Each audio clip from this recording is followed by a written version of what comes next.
In this short video, we're going to talk about the metric system, unit conversion, and scientific notation. In this class, we won't do that much math, but some is going to be unavoidable. And in particular, this is going to be one of the more math-intensive labs, so don't get too worried. They won't all be like this. This lab will give you a little practice with converting units and with scientific notation, and you will need to be able to use these throughout the term.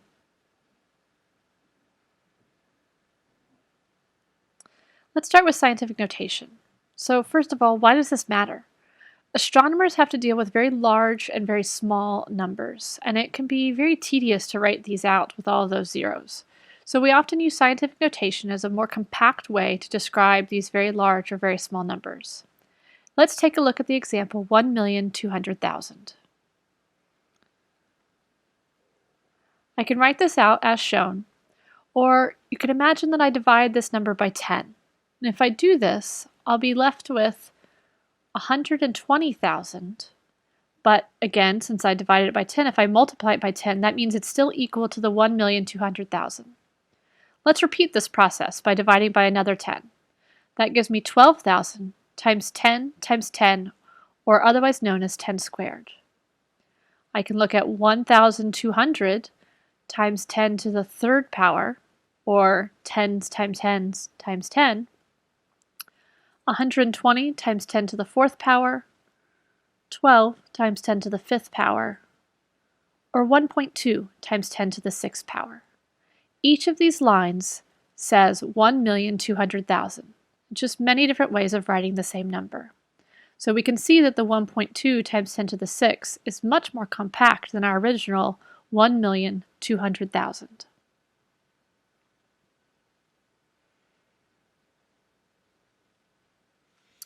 Now, a shorter way of doing this is by moving the decimal place over to wherever we want it to end up.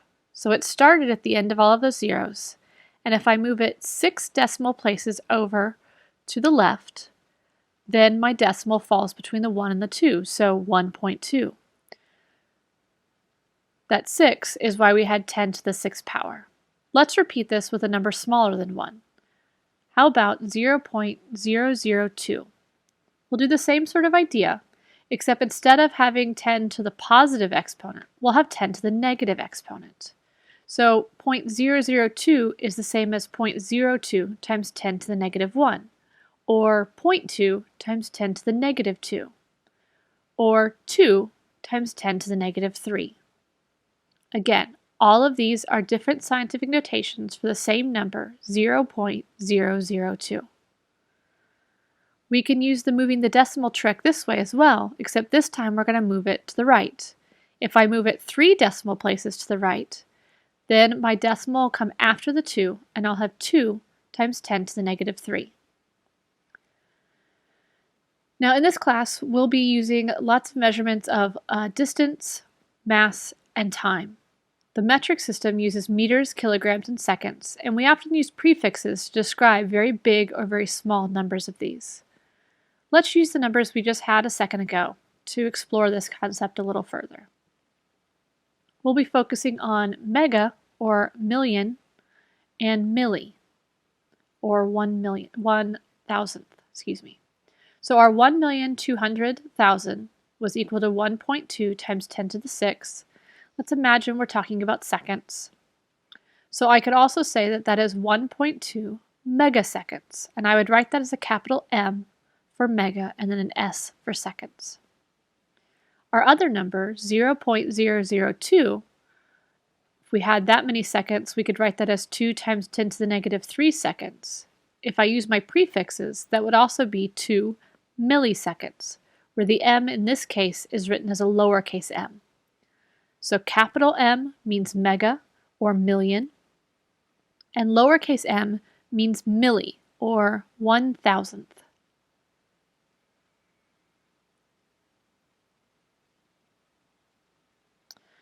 Now finally, we're going to take a look at unit conversions. Because nobody uses the same system, we often need to convert from different units back and forth.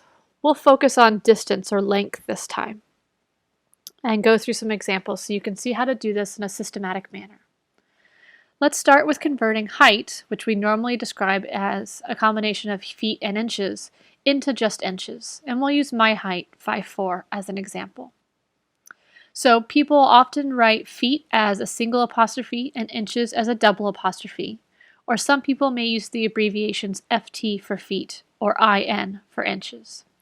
Either way, in order to convert this to inches, I already have part of it in inches. I've got 4 inches. So I really need to focus on converting the 5 feet. Now, I know that that is equal to 60 inches, but maybe you don't remember that off the top of your head. So let's take a look at how to get to the total height of me, 64 inches, by using a more systematic way of doing it. So again, we need to focus on the 5 feet part. So if I multiply 5 feet by the number 1, then I still have 5 feet. Now that 1, I'm going to use a conversion fraction. And the way that I want to do this is whatever unit I have first, multiplied by the 5 feet, I need that unit in the denominator of my fraction. So that once those 2 feet cancel out, I'm left with 5 times 12 inches, or 60 inches. This is how I know I get my units correct. Then my total height, again, as we said before, is 64 inches. Now let's convert these inches into centimeters. In order to do this, I need to know how many centimeters there are in an inch, or how many inches there are in a centimeter. Since I'm starting it with inches, my fraction should have inches on the bottom in order to set it up properly. I know that there are 2.54 centimeters for every 1 inch. And if you don't know that, it's easy enough to Google and look it up yourself. I cross out my inches, and I'm left with 64 times 2.54 centimeters. If I multiply that through, I get 162.56 centimeters. Now next up, we're going to take a look at centimeters to meters conversion. And this is where the power of the metric system really shines. So because the only difference between these is a prefix, it's easier to know how many of one are in the other. So for example, there are 100 centimeters for every meter. Since I'm starting out with centimeters, I need to make sure that my centimeters are on the bottom of my fraction. So my fraction is 1 meter over 100 centimeters. Then as I multiply this through, I get 162.56 times 1 over 100 meters, or 1/100th of a meter. You can think about this as either dividing or multiplying, depending on how you look at it, but the result is 1.62 meters.